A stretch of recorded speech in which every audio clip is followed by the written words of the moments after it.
Assalamu alaikum wa rahmatullah, mes chers frères et sœurs. Aujourd'hui, je vous invite à un voyage. Un voyage non pas sur une carte, mais à travers le temps et l'âme. Nous allons marcher sur les traces de ceux qu'Allah a choisis parmi les hommes.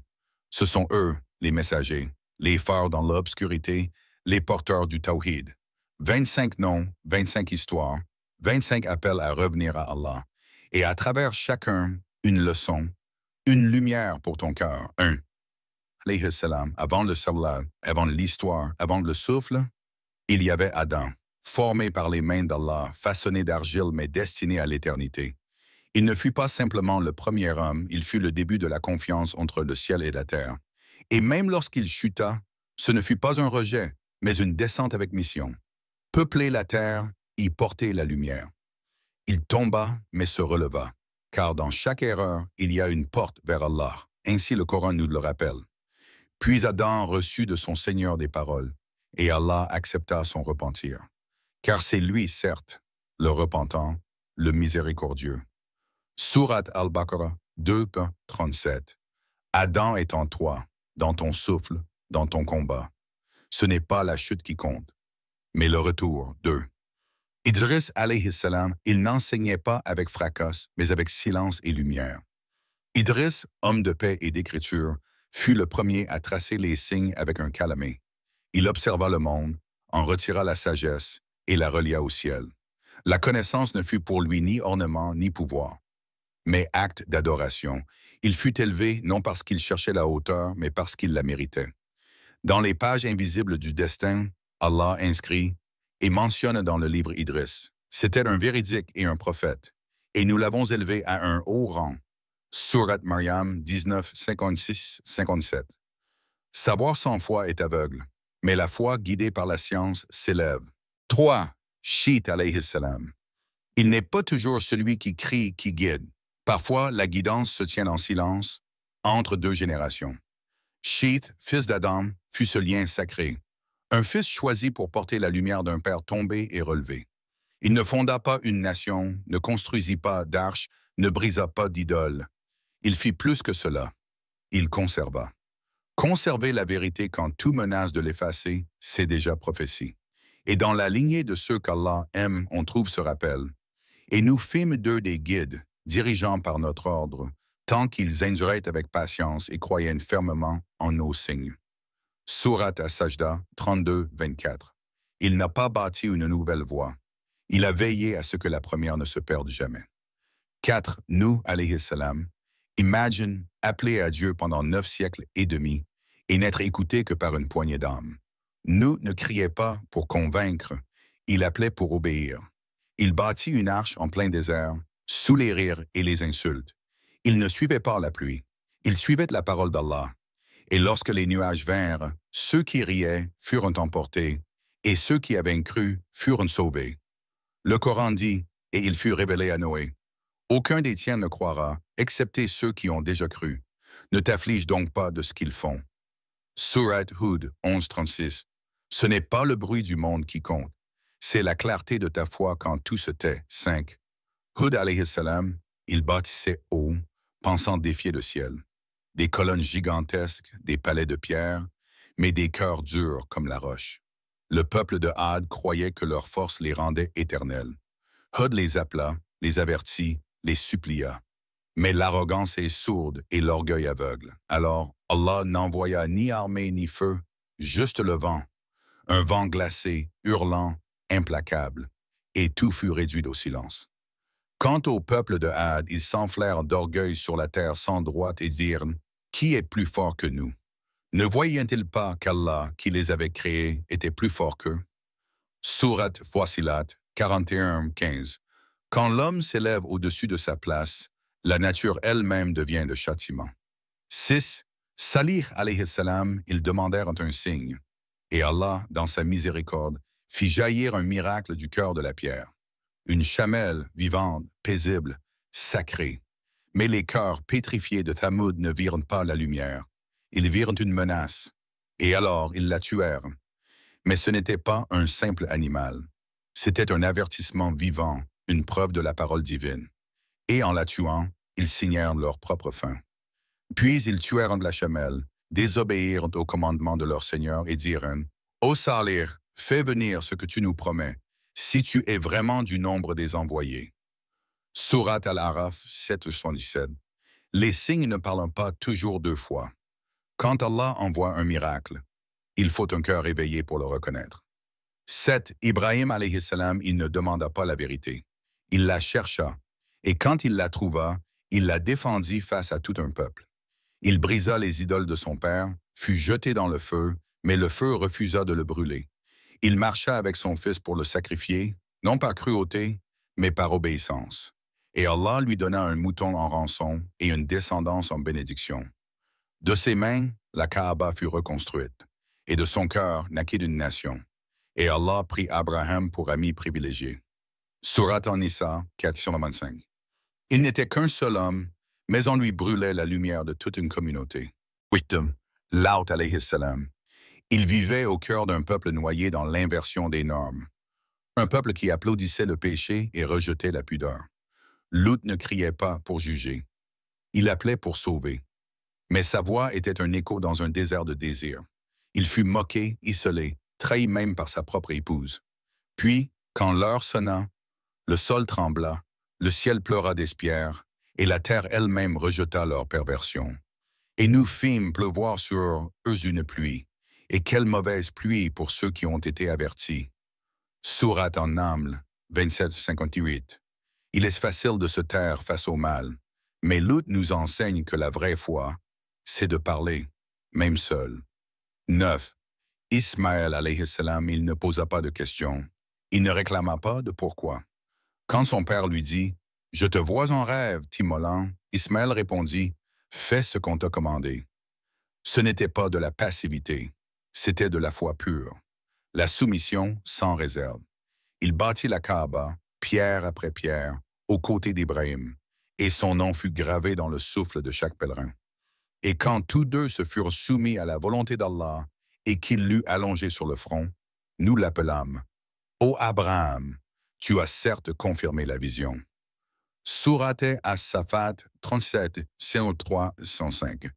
Ismaël n'a pas seulement accepté le couteau, il a offert son cœur. 10. Ishaq alayhi salam. Il naquit comme un miracle, fruit d'une promesse faite à un homme âgé et à une femme stérile. Ishaq, fils de l'ami d'Allah, père de Jacob. Il ne brisa pas d'idole, ne fendit pas la mer, mais il incarna la lumière qui se propage doucement, de génération en génération. Avec lui, le Tawhid s'enracina dans une descendance bénie. Sa vie fut un fleuve calme mais pur, portant en lui l'empreinte des prières de ses parents. Et nous lui annonçâmes la bonne nouvelle d'Isaac, prophète et du nombre des justes. Surat As-Safat 37-12. Il fut un trait d'union entre deux géants et une preuve que la foi se transmet quand elle est sincère. 11. Jacob alayhi salam, il fut un père au cœur arraché, mais aux mains toujours levées vers le ciel. Jacob perdit son fils bien-aimé, Yusuf, mais il ne perdit jamais confiance en Allah. Il pleura en silence. Il s'affaiblit, perdit la vue, mais jamais l'espoir. Il incarne une vérité profonde. La douleur ne contredit pas la foi. Elle peut même en être la preuve la plus forte. Il dit, « Je ne me plains qu'à Allah de mon déchirement d'intérieur, et je sais, de la part d'Allah, ce que vous ne savez pas. » Surat Yusuf 12-86. Jacob n'a pas été fort en se retenant, il a été fort en continuant à croire, même brisé. 12. Yusuf alayhi salam jeté au fond d'un puits par ses propres frères, vendu comme une marchandise, emprisonné pour un crime qu'il n'a pas commis, Yusuf aurait pu s'effondrer, mais il choisit de patienter. Il ne demanda pas pourquoi, il demanda quand. Et quand l'heure vint, il sortit de la prison pour gouverner un peuple. Ce n'était pas un rêve, mais la réalisation de ce que seul Allah peut écrire. Il l'éleva en dignité dans le pays afin qu'il y réside où il veut. Nous atteignons par notre miséricorde qui nous voulons, et nous ne laissons pas perdre la récompense des bienfaisants. Surat Yusuf 12-56. De la trahison est née la sagesse, et du fond du puits, la lumière d'un prophète. 13. Shu'aib alayhi salam, il n'était pas seulement un prophète, il était un homme droit dans un monde tordu. Shu'aib appelait à la prière, mais aussi à la justice dans les transactions. Il dénonça les balances truquées, les profits injustes, La richesse bâtie sur le mensonge. Son discours n'était pas violent, mais vrai. Mais l'arrogance de son peuple transforma l'avertissement en moquerie. Et Allah, qui voit tout, fit tomber sur eux un cri foudroyant. Parce que la foi ne peut coexister avec l'oppression. Donnez la pleine mesure et ne faites pas partie de ceux qui causent des pertes. Et pesez avec une balance exacte. Surat Ash-Shu'ara 26, 141, 142. Les bénédictions qu'on trahit deviennent un châtiment qu'on n'oublie jamais. 14. Moussa alayhi salam. Il fut le cri de ceux qu'on avait réduits au silence. C'est des chances. L'enfant jeté aux eaux, devenu le prophète qui fendit de la mer.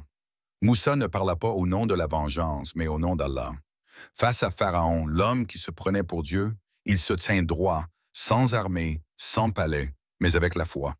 Il libéra son peuple, défia la magie par miracle et reçut la parole d'Allah sans intermédiaire. Et nous révélâmes à Moïse. Frappe la mer de ton bâton. Elle se fendit, et chaque partie fut comme une énorme montagne. Surat Ash-Shu'ara 26-63. Il nous enseigne que la foi n'a pas besoin d'armes quand elle est portée par la main d'Allah. 15. Haroun alayhi salam. Haroun n'était pas un second rôle. Il était le frère, le soutien, la voix douce face à la dureté du monde. Quand Moussa parlait avec la force de la révélation, Haroun accompagnait avec la sagesse de l'élocution. Il fut laissé à la tête du peuple quand Moussa monta vers le mont. Et il dut faire fausse à l'idolâtrie du veau d'or, à l'épreuve du doute, à la désobéissance. Mais il rappela sans violence, avec foi, sans céder. Et Aaron leur avait pourtant dit auparavant, « Ô mon peuple, vous êtes certes mis à l'épreuve par cela. Et votre Seigneur, c'est le tout miséricordieux. Suivez-moi donc et obéissez à mon ordre. » Surat Taha 20-90. Aaron nous rappelle qu'enseigner, ce n'est pas dominer, c'est rester ferme, même quand on reste seul. 6. Daoud alayhi salam. Il portait l'armure du roi, mais son cœur appartenait à l'ami suprême. Daoud était guerrier, juge, prophète. Il terrassa jaloux d'un coup, non par force, mais par foi pure. Et pourtant, ce ne fut pas la guerre qui fit trembler la création, mais sa voix quand il chantait les louanges d'Allah. Les montagnes s'inclinaient, les oiseaux se taisaient, écoutant un roi qui connaissait l'humilité. Ô Daoud, nous avons fait de toi un calife sur la terre. Juge donc en toute équité entre les gens, et ne suis pas la passion. Surat Sad 38-26. Il n'a pas été grand parce qu'il gouvernait. Il a été grand parce qu'il se prosternait. 17. Sulaiman alayhi salam. Il parlait aux oiseaux, commandait au vent, dirigeait les djinns, et pourtant, jamais son cœur ne s'enfla. Sulaiman, fils de Daoud, avait tout, mais ce tout n'était rien s'il n'était pas pour Allah. Il écoutait le bruissement des créatures, comprenait le langage de l'invisible et rendait justice avec une clarté rare. Sa richesse ne l'éloignait pas de son Seigneur, elle l'en rapprochait par la gratitude constante. Il dit, « Ceci est une grâce de mon Seigneur afin de m'éprouver. Vais-je être reconnaissant ou ingrat? » Surat An-Naml 27-40. Sulaiman ne fut pas grand par ce qu'il possédait, mais par ce qu'il reconnaissait. Tout vient d'Allah. 18. Ilyas alayhi salam. Il se leva dans une ville envahie par les statues, où les cœurs s'étaient tournés vers des formes de pierre appelées Béel. Ilyas cria au retour vers l'unique, sans détour, sans compromis. Il fut seul, rejeté, mais inébranlable. Car quand on parle au nom du Tawhid, même le silence d'un peuple ne peut éteindre la vérité. Il refusa les compromis, refusa l'oubli. Il préféra l'isolement à l'adoration du faux. Ilyas était, certes, du nombre des messagers quand il dit à son peuple, « Ne craignez-vous donc pas Allah? Invoquerez-vous Baal et laisserez-vous le meilleur des créateurs? » Surat As-Safat 37, 123, 125. Ilyas fut une flamme dans l'obscurité, rappelant que la vérité est une, même quand elle est seule. 19. Al-Yasa alayhi salam. Il ne fut pas entouré de miracles éclatants, ni cité dans de longues histoires. Mais Allah l'a cité dans son livre éternel. Al-Yasa marcha dans les pas d'Ilyas, non pour briller, mais pour continuer la lumière. Lui, le serviteur accueilli, le serviteur discret, incarne ces âmes que peu regardent, mais que le ciel ne quitte jamais des yeux. Il nous rappelle qu'il n'est pas toujours nécessaire de faire du bruit pour être entendu par Allah. Et mentionne Ismaël, Élisée, Al-Yasa, et Dhul-Kifl. Chacun d'eux était du nombre des meilleurs. Surat Sad 38-48. Al-Yassa est la preuve vivante que la sincérité tranquille vaut mieux que la célébrité sans foi. 20. Dhul-Kifl alayhi salam peut savoir qui il était. Son nom traverse les pages sans bruit, mais son vertu pèse lourd dans l'échelle divine. Dhul-Kifl fut patient sans agitation, juste sans trône, dévoué sans drapeau. Sa grandeur ne réside pas dans les détails de sa biographie, mais dans la constance avec laquelle il servit son Seigneur. Il représente ces hommes cachés à l'histoire, mais honorés dans les cieux. Et mentionne Ismaël, Élisée et Dhul-Kifl. Tous étaient du nombre des meilleurs. Surat Sad 38-48. Dans un monde qui crie pour exister, Dhul-Kifl nous enseigne que le silence avec Allah est un acte de grandeur. 21. Yunus alayhi salam, il partit avant que l'ordre d'Allah ne vienne. Un prophète fuyant, mais fuyant avec un cœur encore croyant. La mer l'engloutit, le poisson devint sa prison, et les ténèbres devinrent son miroir. Yunus appela Allah du fond de son erreur, non pas par les lèvres, mais par un dhikr qui venait des entrailles de l'âme. Il n'y a point de divinité à part toi. Gloire à toi. Certes, j'ai été du nombre des injustes. Surat Al-Anbiya 21-87. Et Allah entendit. Il le sauva. Parce qu'un cœur brisé, qui revient sincèrement vers lui, est plus précieux que 1000 actes sans repentir. 2. Zacharia alayhi salam. Les cheveux blancs, les mains tremblantes, mais le cœur, lui, battait avec la vigueur de la foi. Zacharia pria, non pour le plaisir d'avoir un fils, mais pour qu'un héritier du Tawhid vive après lui. Et Allah, dans sa sagesse infinie, répondit à un homme usé par le temps, mais jeune d'espérance. Il reçut Yahya, une lumière née d'un appel murmuré entre deux soupirs. « Mon Seigneur, mes os sont affaiblis, et ma tête s'est enflammée de cheveux blancs. Et je n'ai jamais été malheureux, ô mon Seigneur, en te priant. » Surat Maryam 19-4. Il fut tué par ceux qu'il voulait éclairer, mais son invocation reste vivante dans les cœurs qui espèrent encore. 23. Yahya alayhi salam, il naquit d'un miracle, et vécut comme un miracle vivant. Yahya, fils de Zacharia, ne connut jamais la désobéissance. Dès l'enfance, il fut consacré à la pureté, humble parmi les hommes, ferme devant les puissants. Quand le roi voulut le contraindre à approuver une union interdite, Yahya dit non. Et ce non, prononcé avec droiture, c'est là son destin de martyr. Il est le symbole d'une jeunesse qui ne se vend pas. Ô Yahya, tiens fermement au livre.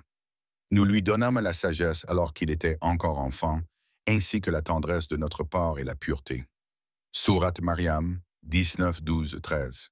Yahya n'a pas vécu longtemps, mais il a vécu entièrement pour Allah. Isa alayhi salam, il n'eut pas de père, mais fut comblé par la parole. Isa, né de Mariam, fut un signe vivant, un souffle d'Allah dans un monde en manque de vérité. Il parla dès le berceau pour défendre sa mère. Il guérit les malades, redonna vie aux morts, mais n'appela jamais à lui-même. Il appela à Allah avec amour, humilité, pureté. Il ne fut pas crucifié. Il fut élevé, protégé, et il reviendra, comme un sceau avant la fin. Le Messie, fils de Marie, n'est qu'un messager, et sa mère était une femme véridique. Tous deux consommaient de la nourriture. Surat Al-Maïda 5-75. Il n'est pas Dieu, mais il est le rappel vivant que Dieu parle et que les cœurs peuvent l'entendre. 25. Muhammad, le sceau de la prophétie le dernier, l'ultime. Non pas une fin, mais l'accomplissement d'une promesse ancienne. Avec lui, les voix des prophètes se rejoignent. Leur message devient limpide, complet, universel. Muhammad a aimé ceux qu'il n'a jamais vus. Il a porté sur ses épaules les douleurs d'un monde qui le rejetait et a répondu avec la paix, avec la patience, avec la miséricorde. Il a pleuré dans la nuit pour sa communauté, et de ses lèvres est descendu le Coran, le livre qui change les cœurs, qui redresse les vies. Muhammad n'a jamais été le père de l'un de vos hommes, mais il est le messager d'Allah et le sceau des prophètes. Surat Al-Ahzab 33-15. En lui, la lumière est complète, et c'est par lui que la nuit s'est fendue. Ô Allah, fais de nous ceux qui écoutent les histoires de tes prophètes avec des cœurs vivants. Fais de nous des porteurs de Tawhid, des amoureux du bien, des témoins de la vérité. Réunifie nos âmes avec celles des prophètes sous ton ombre le jour où il n'y aura d'ombre que la tienne. Accorde-nous la sagesse d'Ibrahim, la patience de Nour, la force de Moussa, la douceur de Issa et la lumière de Muhammad. Amen.